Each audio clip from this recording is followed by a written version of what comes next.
मान लिया जाए कि दुनिया को बनाने वाला, दुनिया का मालिक कोई है, इसको मान लिया जाए, तो अगर दुनिया को बनाने वाला कोई मालिक है तो पूरे सृष्टि के जितने जीव जंतु हैं उसी के पुत्र होंगे ना पुत्री, उसी के द्वारा न रचना सबका किया गया। तो किसी के बेटा को कत्ल कीजिएगा तो उसका पिताजी आपसे दोस्ती करेगा? अगर है कोई मालिक एक, कबीर ने तो खारिज कर दिया इस बात को, स्पष्ट कह दिया एक कहो तो है नहीं। बोलिए आप लोग भगवान कितने हैं? भगवान कितने हैं? कोई डरे न बोल रहा है सुतरेगा कि न सुतरेगा। कितने हैं? एक है। कहां मिले थे? देखे थे कहां? झूठ बोलते हैं बाबाजी होके? ना बाबाजी सब झूठ बोलता है। कहां मिला? परमात्मा कॉलेज में मिला था कि हॉस्पिटल में कि बरियात में देख लिए, कि चौसा ब्लॉक पर मिल गया कि जिला में मिला? कहां मिला? एक कह दिया उंगली ऊपर उठा दिए एक है। कहां है वो? हमको बात कराइए तो तनी। क्या बोलते हैं? तो एक है, तो एक मरेगा तो सब मर जाएगा।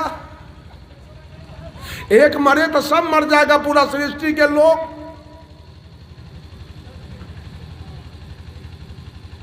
अगर आप किसी कॉलेज में जाइए, किसी हाई स्कूल में जाइए और कहिए वहां जाकर कि इसमें से एक लड़का कलेक्टर बनेगा, और लड़का से कपार फोड़ देगा कि छोड़ देगा? बोलिए बोलिए, कपार फोड़ेगा कि छोड़ देगा? कैसे जान गए कि एक लड़का इसमें से कलेक्टर बनेगा और कोई न बनेगा? कैसे आप समझ गए भगवान एक है? अगर भगवान एक है तो वो अरबा चावल खाता है कि गाय? अब जवाब लाइए। भगवान एक है सो बतासा खाता है कि गाय कि सुगर? तीनों में से क्या खाता है वो? उसको क्या पसंद है? वो पूरब घूमने वाले से खुश है कि पश्चिम घूमने वाले से? वो मंदिर जाने वाले से खुश है कि मस्जिद जाने वाले से? बोलिए ना आप, झूठ फूस मत बोलिए। वो एक कहीं नहीं है। भगवान को आप एक भी नहीं कह सकते हैं, दो भी नहीं कह सकते हैं, 10 भी नहीं कह सकते हैं, 20 भी नहीं कह सकते हैं, लाख भी नहीं कह सकते हैं, और करोड़ भी नहीं कह सकते। एक कहो तो है नहीं, और दूजा कहो तो गारी है। जैसा रहे पुनीत ऐसा, कहीं कबीर बिचारी। वो न एक है, न 2 है, न 5 है, न 10 है, न लाख है, न करोड़ है।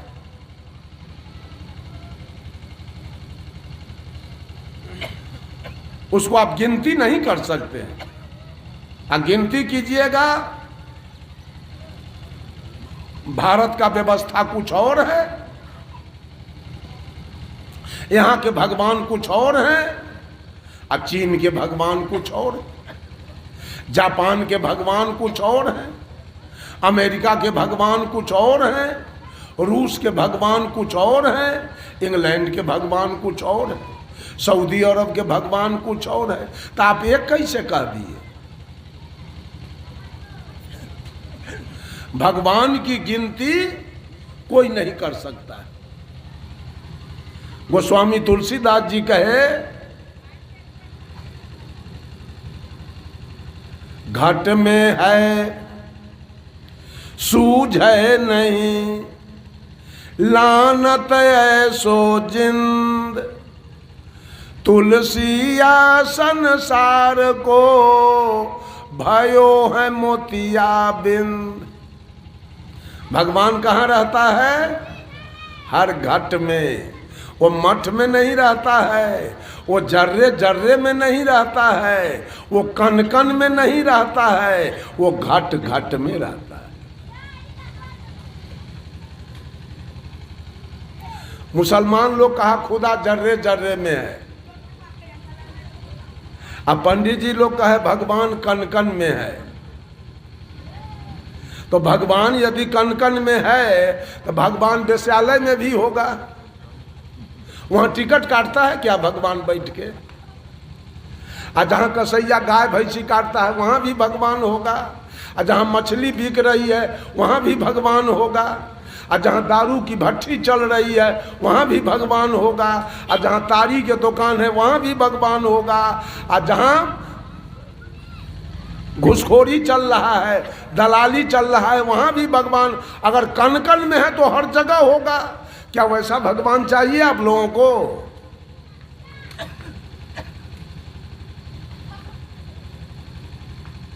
एक बात और जान लीजिए, घट घट में भी भगवान नहीं है। घट घट में भी नहीं है। अब घट घट में होता तो जो आदमी बीड़ी पी रहा है वहां भगवान है, जो सिगरेट पी रहा है वहां भगवान है, जो दलाली खा रहा है वहां भगवान है, जो घूस खा रहा है वहां भगवान है, जो तारी पी रहा है वहां भगवान है, जो मांस खा रहा है वहां भगवान है। नहीं, घट घट में भी नहीं है। कबीर साहब कहते हैं, करनी करे सो पुत्र हमारा, कथनी कथय सो नाती, रहनी रहे सो गुरु हमारा, हम रहनी के साथी। जो मंच पर केवल कथनी करे, आकाश पताल की बात करे, करनी उसके पास कुछ न हो, खाली गलत काम करे। अब मंच पर चढ़ घंटा प्रवचन दे दे, बीड़ी पिए, सिगरेट पिए, दलाली खाए, घूस खाए, सिगरेट पिए। साहब कबीर कहते हैं ये मेरा नाती है। ऐसे लोगों को साहब कबीर ने, जो केवल कथनी करता है, उसको साहब कबीर ने नाती कह के संबोधित किया। नाना और नाती का जो रिश्ता है वो दूर है कि निकट? नाना नाती का रिश्ता दूर है। नाती होता है बेटी के बेटा, नाना से उसका रिश्ता दूर है। बेटी के बेटा है नाती, रिश्ता दूर है। सदगुरु कबीर कहते हैं जो मंच पर केवल कथनी करता है उससे रिश्ता मेरा दूर है, वो मेरा नाती है। और करनी करे सो पुत्र हमारा। और जो चलता है, करता है, करके दिखाता है, बोलता कम है करता ज्यादा है, वो मेरा बेटा है और उससे मेरा खून का रिश्ता है, खून का संबंध है। करनी करे सो पुत्र हमारा, कथनी कथय सो नाती, और रहनी रहे सो गुरु हमारा। और जो कथनी करनी दोनों से ऊपर उठ गया, अर्थात जो रहनी में आ गया, positive degree, comparative degree and superlative degree. डिग्रियां 3 होती है और पोजीशन 3 है, गुड, बेटर, बेस्ट। गुड माने अच्छा, बेटर माने उससे अच्छा, और बेस्ट माने सबसे अच्छा। आप मांस, मछली, तारी, दारू, गांजा, भांग सब कुछ खा रहे थे और इसी तरह सत्संग चल रहा था। संत जी मन से बोल रहे थे, मांस खाना, मछली खाना, तारी, दारू, गांजा, भांग, बीड़ी, सिगरेट खाना यह अध्यात्म के विरुद्ध है और मानव के स्वास्थ्य के भी विरुद्ध है। इसको नहीं खाना चाहिए। तो आपने खाना छोड़ दिया। खाना छोड़ दिया तो नफा हुआ कि नुकसान? दुर्व्यसन खाना छोड़ दिए तो नफा हुआ कि नुकसान? नफा हुआ। अब आपको डिग्री मिल गई, अब आप हो गए पॉजिटिव डिग्री एंड गुड, और प्राणी से आप अच्छे हो गए। अब आप हो गए पापात्मा, नहीं रह गए, अब आप हो गए जीवात्मा एज ए पॉजिटिव डिग्री। उसके बाद गए सदगुरु के शरण में, दीक्षा लिया, सारा चोरी, दलाली, बेईमानी, हत्या, बलात्कार छोड़ दिया। तो नफा हुआ कि नुकसान? नफा हुआ और डिग्री आपकी आगे बढ़ गई। अब आप हो गए कंपैरेटिव डिग्री एंड बेटर, उससे भी अच्छा। अब आप हो गए महात्मा। क्या थे? पापात्मा। अब उसमें सुधार किए तो क्या हुए? जीवात्मा। अब उसमें सुधार किए तो क्या हुए? महात्मा। और महात्मा बनने के बाद निर्वैर, निर्भय, निष्काम, निर्लोभ, मन और मन की कल्पना, बुद्धि और बुद्धि की तर्कना, इंद्रिय और इंद्रिय की भोग वासना, चित्त और चित्त की चंचलता से जब आप ऊपर उठ गए, सारी आसक्तियां मिट गई, सारे पाप कर्म खत्म हो गए, अंत में आप ही बनेंगे सुपरलेटिव डिग्री एंड बेस्ट, आप ही बनेंगे परमात्मा। परमात्मा की डिग्री कहाँ उतरती है? कलेक्टर की डिग्री कहाँ उतरती है? विद्यार्थी पर। और परमात्मा की डिग्री कहाँ उतरती है? आत्मा पर।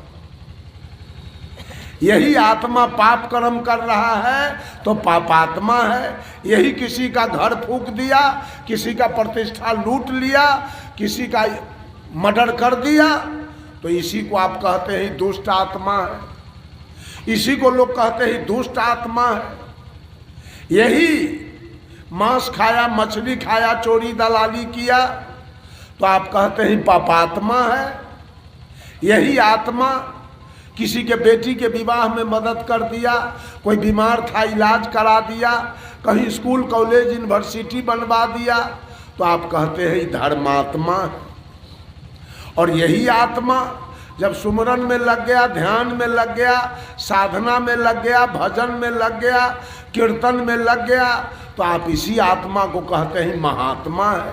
और यही आत्मा सारे पाप कर्मों से ऊपर उठ गया तो इसी आत्मा को हम अंत में परमात्मा कहते हैं। आज लोग परमात्मा के खोज में है, स्तुति विनती उसका कर रहा है कि परमात्मा कहीं रीझ जाए, परमात्मा कहीं दर्शन दे दे। कोई आदमी पाए हैं दर्शन?